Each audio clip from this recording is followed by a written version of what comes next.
ST નિગમે ST બસના route પર આવતી 27 હોટેલના લાયસન્સ રદ કરી નાખ્યા છે। કારણ હતું ફૂડની ગુણવત્તા અને ઊંચા ભાવને લઈ મુસાફરોની ફરિયાદ।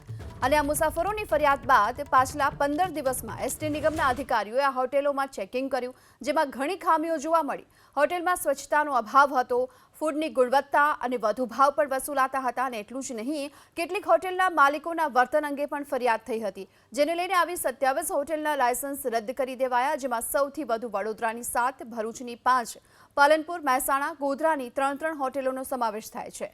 વાહન વ્યવહાર મંત્રી હર્ષ સંઘવીએ કહ્યું કે આ પગલું મુસાફરોની સુવિધા અને સ્વચ્છતા માટે લેવાયું છે। એસટી નિગમ દર વર્ષે પોતાની બસ રોકવા માટે હોટેલો સાથે વાર્ષિક કરાર કરે છે। આથી મુસાફરોને યાત્રા દરમિયાન ખાણીપીણીની વસ્તુઓ મળી શકે, શૌચાલયનો ઉપયોગ પણ કરી શકે। જે મુસાફરો પાસેથી ખાવાનો ભાવ વધારે લેતા હોય, જે ગંદકી રાખતા હોય, જે કિચનો સાફ નહીં રાખતા હોય, જે ટોયલેટો સાફ નહીં રાખતા હોય, એવા લોકોની જે ફરિયાદો મળી છે, એ ફરિયાદોના આધારે આ રેગ્યુલર પ્રેક્ટિસના ભાગરૂપે અનેક હોટલો કેન્સલ કરવામાં આવી છે। અને આ અનેક હોટલોના ઓનર એ કોઈ બી પર્ટિક્યુલર જ્ઞાતિના નથી। આ સંપૂર્ણ ખોટી વાત છે અને એસટી વિભાગ એક ખૂબ પ્રોફેશનલી કામ કરે છે।